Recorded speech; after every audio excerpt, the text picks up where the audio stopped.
हरे राम राम राम सिया राम राम राम। हरे राम राम राम सिया राम राम राम। हरे राम राम राम सिया राम राम राम। श्री सीता त्याग। प्रभु ने एक दिन गुप्तचरों को आज्ञा की कि तुम अयोध्या में गुप्त रीति से फिरो और लोग मेरे लिए क्या बोलते हैं उसे सुनो। माताजी सग सगर्भा है। माताजी ने पूर्व रात्रि में राम जी से कहा था, वन में घूमने की मेरी इच्छा होती है। सुबह प्रभु के कान में खबर आ पहुंची। एक सेवक ने आकर कहा, महाराज लोग आपका तो गुणगान करते हैं, आपके लिए तो सही बोलते हैं, परंतु माता जी के लिए बहुत खराब बोलते हैं। रावण के घर में माता जी रही, इससे बहुत निंदा करते हैं। माता जी के लिए जो मन में आता है वही बोलते हैं। उनको अपने घर में रखा, इस कारण आपकी भी निंदा करते हैं। रामायण में लिखा है कि लंका युद्ध के बाद सीता माता ने अग्नि में प्रवेश किया था। सभी देवी देवताओं ऋषियों वहां आए थे। सबने कहा था, सीता जी महान पतिव्रता है। अग्नि ने भी कहा है, सीता जी के स्मरण से मात्र से सबका हृदय पवित्र हो जाता है। फिर भी एक अधम जीव था जिसने सीता माता की निंदा की। सही रीति से देखा जाए तो सीता राम जी की जिसने निंदा की थी उसे फांसी की सजा होनी चाहिए थी। किसी राजा रानी के लिए खराब शब्द बोले तो खबर पड़े कि क्या आफत आती है, परंतु श्री राम बहुत सरल है। इससे उन्होंने निंदा करने वाले को सजा नहीं दी, स्वयं ही सहन करना निश्चित किया।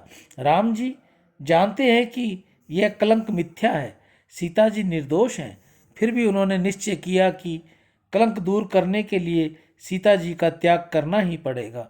रामचंद्र जी ने विचार किया कि मेरी प्रजा को मेरे चरित्र के ऊपर शंका है, इसलिए उनका निराकरण होना ही चाहिए। राजा का यह कर्तव्य है, प्रजा को सुख देने वाले चरित्र का आदर्श मुझे बताना है।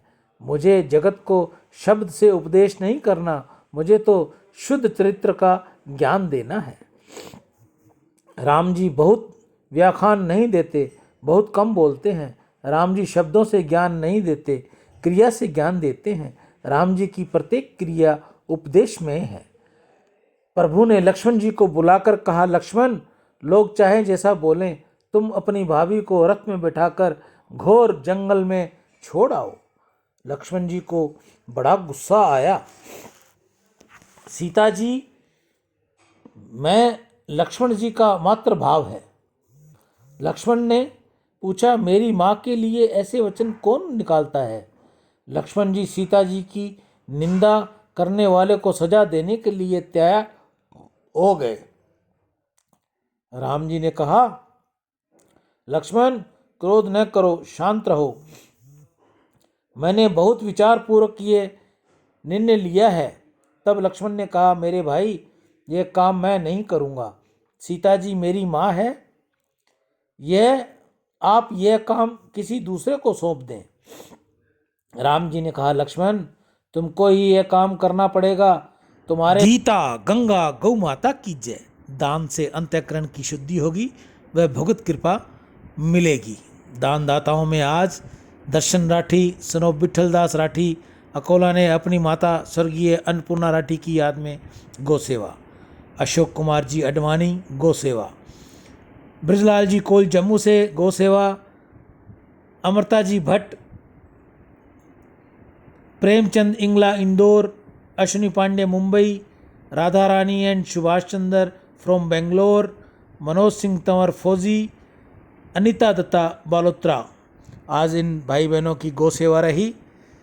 गौ माता इन सब के घर खुशियाँ रखे, इनके घर निरोगी काया रहे, इनका स्वास्थ्य सभी का बढ़िया रहे। गौ माता से ऐसी प्रार्थना है, इनके बच्चों को अच्छी शुद्ध बुद्धि दे। गौ माता लक्ष्मी इनके घर बरसाती रहे और ये यूं ही गौ सेवा करते रहें। इनका परिवार सदैव खुशहाल रहे। आप में से भी कोई और भाई बहन गौ सेवा करना चाहे तो अपने घर के बाहर, कॉलोनी में, शहर में, गांव में, जहां भी उनको उचित स्थान मिले वहां गौ सेवा करें। गाय को गुड़ खिलाएं, हरा चारा दें, रोटी खिलाएं। अगर आपसे ये कार्य नहीं हो तो हम आपके कार्य के लिए तैयार हैं। आप हमें ये सेवा भेजिए, हम जल्द से जल्द गौ मुख तक आपकी सेवा पहुंचाएंगे। राम।